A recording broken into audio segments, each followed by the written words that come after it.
What's up mga kap? I will try to discuss today basic clipper maintenance. This is requested by Randy Cruz. He is one of my subscriber in my YouTube channel. So today I'm going to show you how to do a basic clipper maintenance.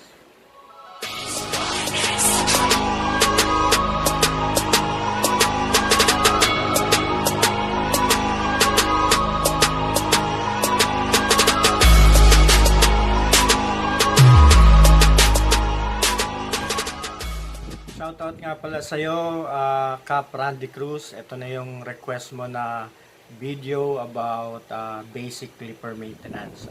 I hope may matutunan ka rito sa video ko na to.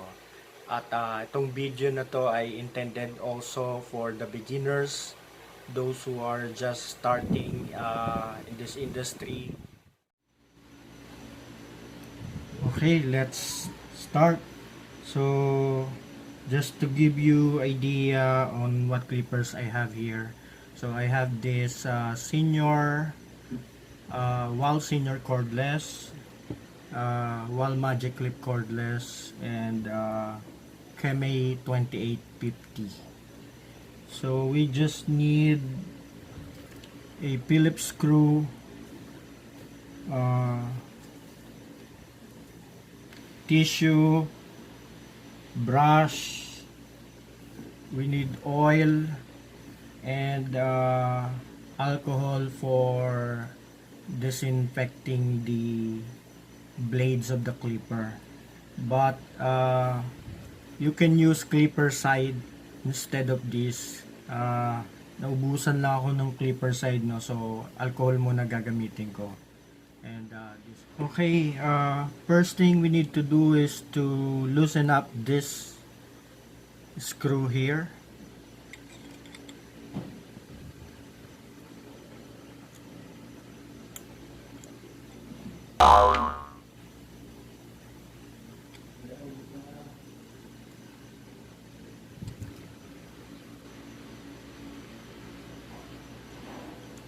So, yun. Ganyan lang mga kap. So, basically, ayan, kung mapapansin nyo, talagang sobrang dumi niya. So, maraming mga naipon na buhok over time na ginagamit ko yung clipper ko. So, basically, ito yung lilinisin natin. And, warning lang, no, siguro, hindi dapat ganun kadalas gawin itong clipper maintenance na to, no. So may nagsabi nga the more that you do this clipper maintenance, there is more possibility, high possibility na magkaroon ng diferensya yung clipper mo. So at least 2 to 3 months siguro, so or 3 months siguro, every quarter of the year pwede nyong linisin to.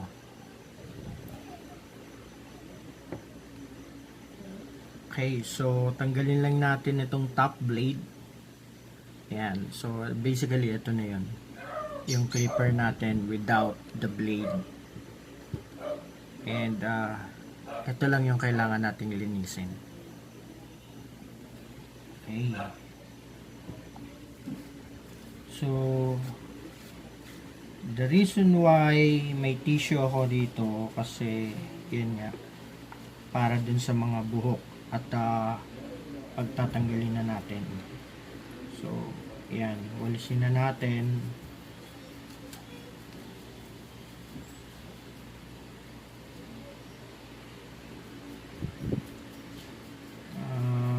Yung mga legend na barbers, no, mga batikang barbero natin, alam na nila to.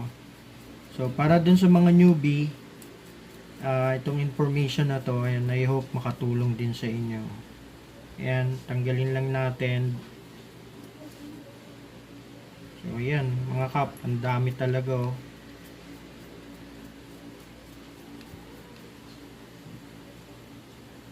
Ayan.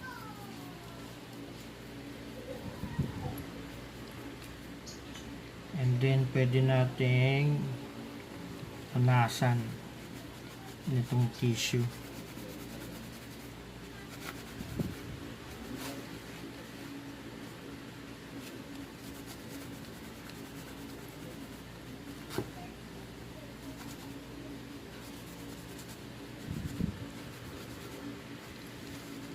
So, punasan lang natin siyang maigi.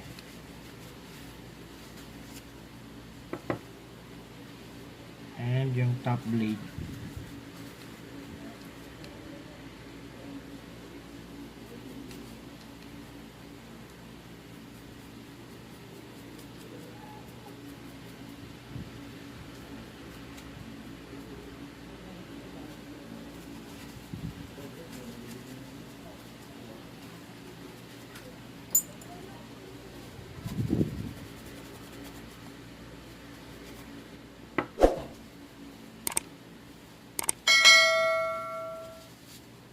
Ayan. So, disinfect natin siya.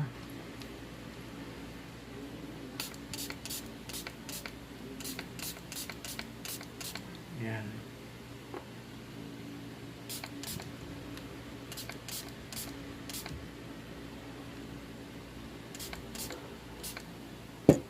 And then, syempre, kailangan natin patuyuin.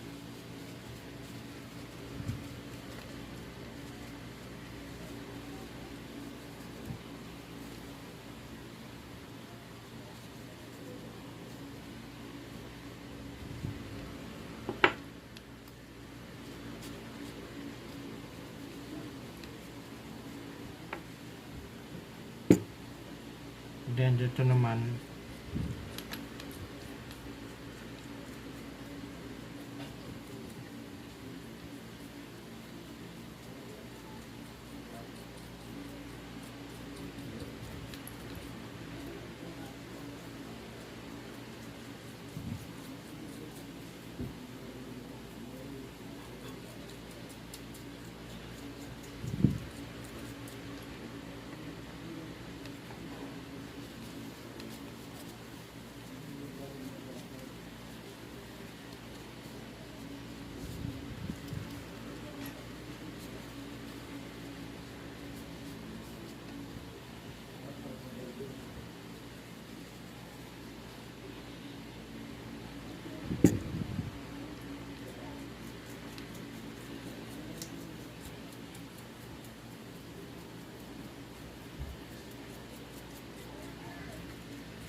so disinfect na rin natin siya para maganda.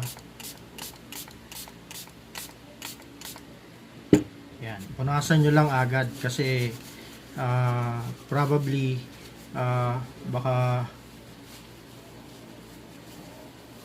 mag fade yung kulay no nung inyong clipper. So kailangan lang punasan din agad.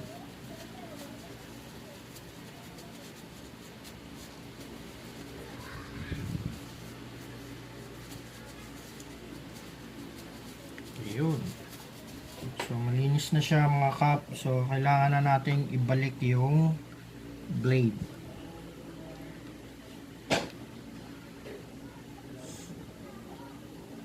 Yan. So itong top blade ay babalik lang natin dito. Ayan. And then yung bottom blade.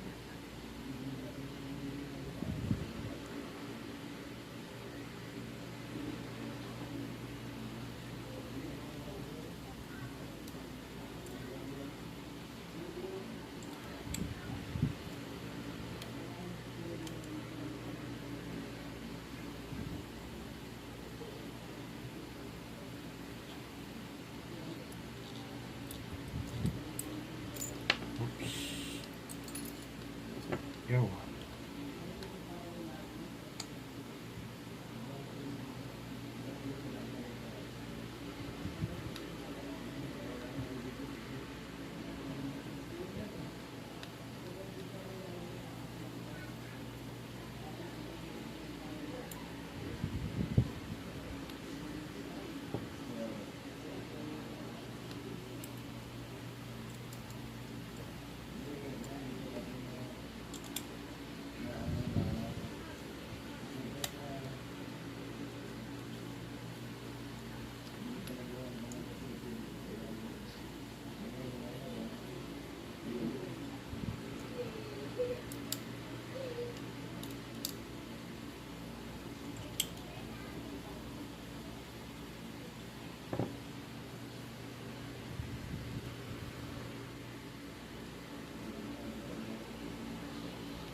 Zero gap na rin natin siya.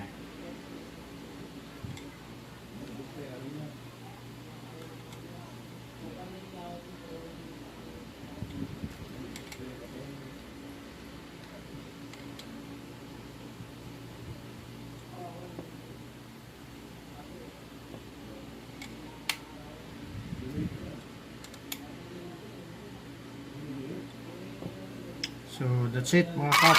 So yan.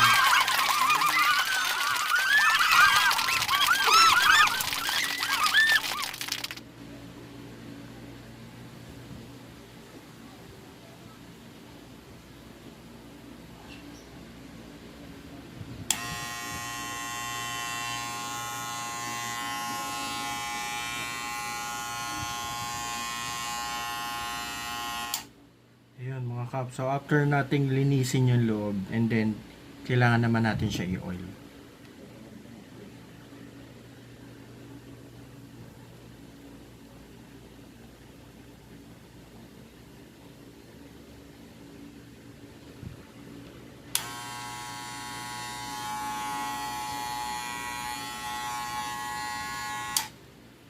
Actually, pati itong blade na to, kailangan i-oil din natin.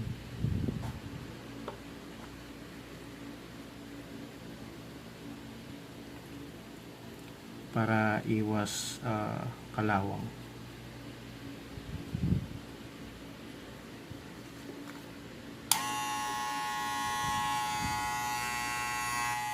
So that's it mga kap for basic clipper maintenance, and I hope you learned something out of this video. Thank you very much for watching, and please do subscribe and hit the notification button. Ciao!